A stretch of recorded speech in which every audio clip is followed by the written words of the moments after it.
ओ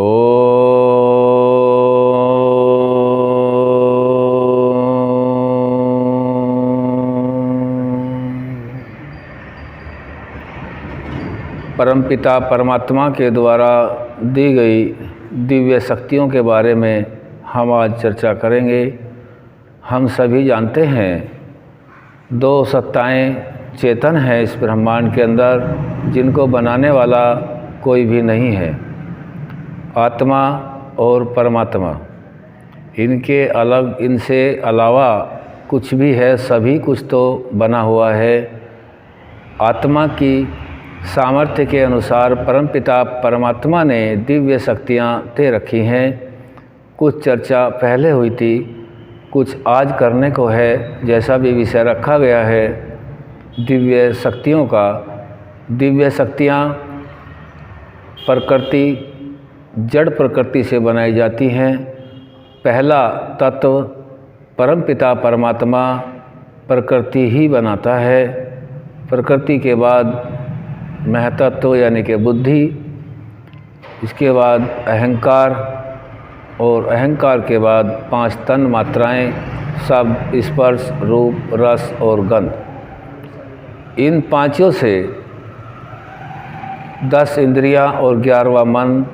इसके उपरांत 5 महाभूत, पृथ्वी, जल, अग्नि, वायु और आकाश। ये शक्तियाँ परमपिता परमात्मा ने आत्मा को दे रखी हैं।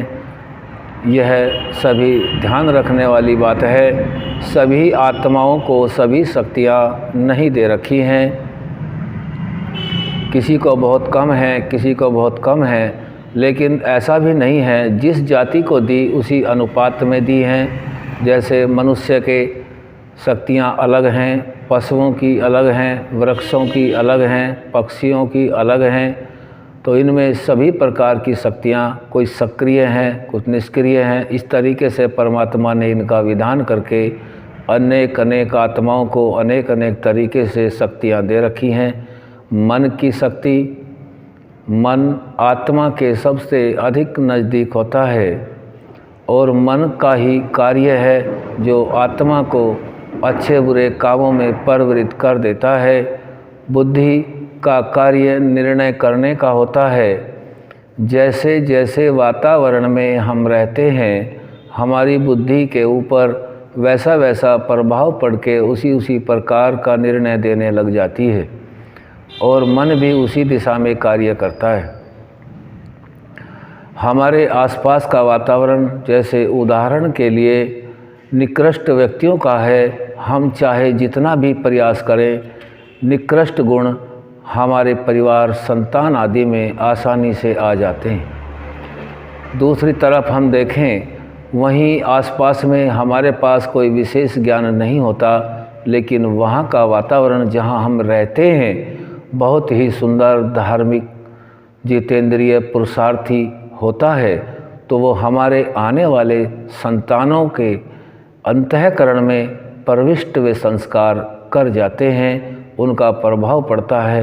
ये परमात्मा की दी हुई दिव्य शक्तियाँ, इनको चलाने में हम खुद ही समर्थ होते हैं। इनको प्रयोग करने के लिए परमपिता परमात्मा कोई रुकावट नहीं करते, लेकिन आत्मा के अंदर इसका आभास उसी वक्त हो जाता है। जो योगी पुरुष होते हैं, मुमुक्षु होते हैं, उनको तो उसी समय इसका परिज्ञान हो जाता है। जैसे बुरे कार्य को जब हम करते हैं तो उसके अंदर भय, शंका और लज्जा उत्पन्न होता है। जब जब अच्छे कार्य को करते हैं तो आत्मा को आनंद, उत्साह और निर्भयता का अनुभव होता है। इसी से हमें जान लेना है कि यह कार्य परमात्मा द्वारा प्रदत्त है या मनुष्य ने अपने आप ही तैयार कर रखा है। इससे अनुमान होकर के हम अपनी उन्नति कर सकते हैं। बुद्धि का काम निर्णय का है और मन का काम संकल्प और विकल्प का है। अलग अलग इंद्रियों के अलग अलग कार्य हैं। ये सभी दिव्य शक्तियाँ कहलाती हैं। जैसे ज्ञान वाली इंद्रियाँ 5 हैं। आँख का कार्य केवल देखने का है, आँख सुनने का कार्य नहीं कर सकती। कान का कर्म केवल सुनने का है, कान से देखा नहीं जा सकता।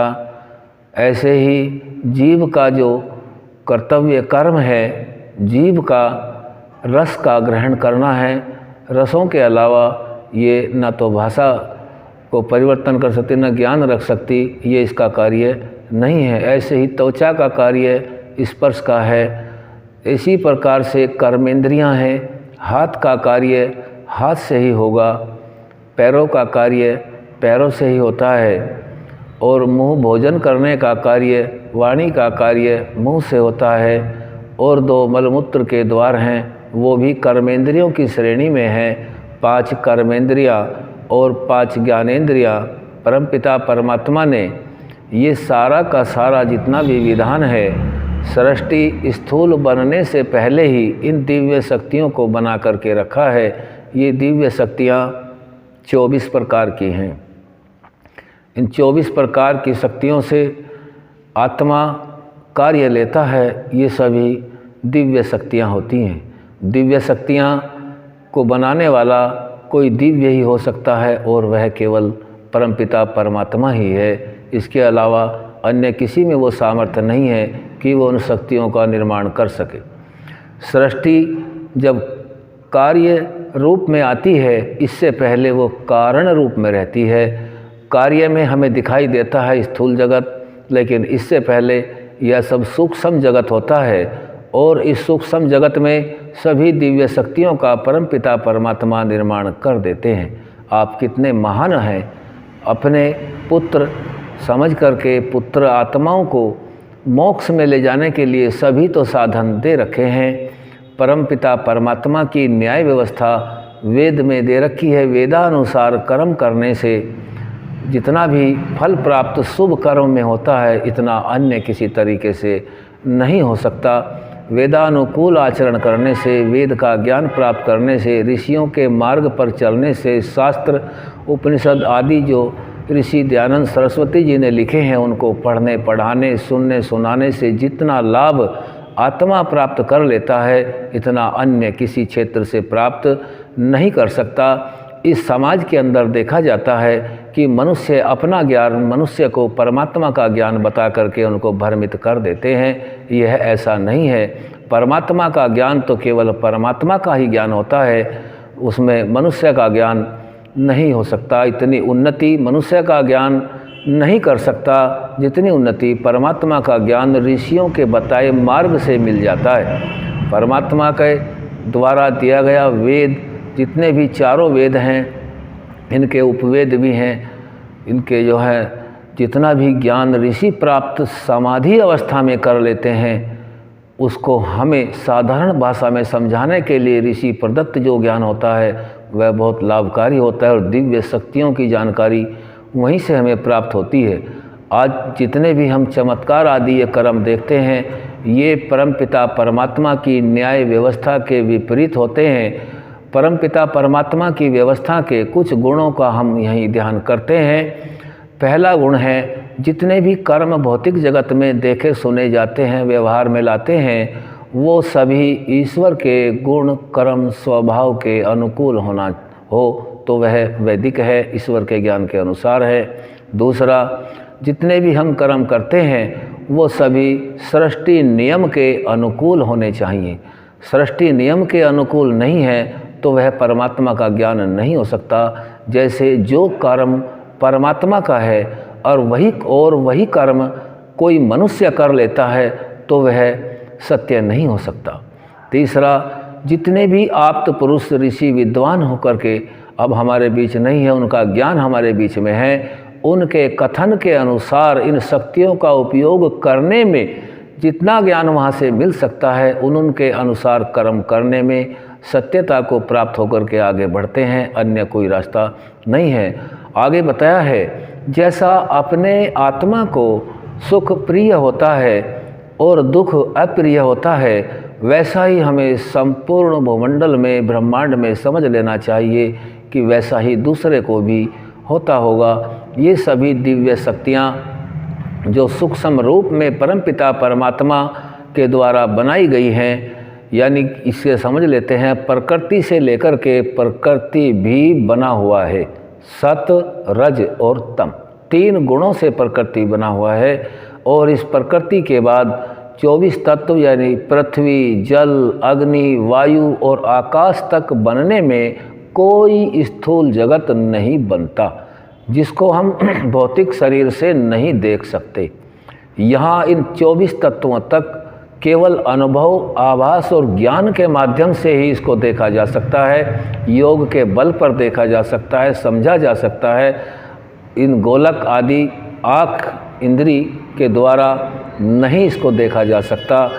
परमपिता परमात्मा ने क्योंकि इनका निर्माण उस वक्त किया है जिस वक्त तक पृथ्वी, जल, अग्नि, वायु, आकाश ये स्थूल अवस्था में नहीं थे, तो सूक्ष्म दिव्य शक्तियों की एकत्र करने के लिए हमें परमपिता परमात्मा के समीप बैठकर के उसकी उपासना इस प्रकार से करनी चाहिए जैसे जिसका भी जैसा आसन बनता हो वैसे ही सुख आसन में बैठें, चाहे पद्मासन हो, सुखासन हो, हाथ को सीधा रखें और अपनी आँख, नाक, कान, जीभ, त्वचा जितनी भी ज्ञानेंद्रियाँ हैं, कर्मेंद्रियाँ हैं, मन, बुद्धि आदि हैं, इन सभी को इस स्थूल जगत के जितने भी कार्य व्यवहार हैं इन सब से अलग करके तभी इनको जाना जा सकता है। ये सूक्ष्म हैं। जब तक हमारी मन, बुद्धि, इंद्रियां आदि इन बाह्य विषयों में, सांसारिक विषयों में, व्यवहारों में लिप्त रहती हैं, तब तक हम उन दिव्य शक्तियों का आभास भी नहीं कर सकते। उपकार तो लेना बहुत बड़ी बात है, इसीलिए ये आज विषय रखा गया है। दिव्य शक्तियों को केवल ध्यान योग में बैठ कर के बाह्य विषयों से हटा करके इसका रोज़ सुबह शाम प्रत्येक व्यक्ति को चिंतन करना चाहिए, ताकि परमात्मा के द्वारा प्रदत्त जो वेद ज्ञान है उसके अनुसार सभी मोक्ष को प्राप्त होते रहें। ओम सम।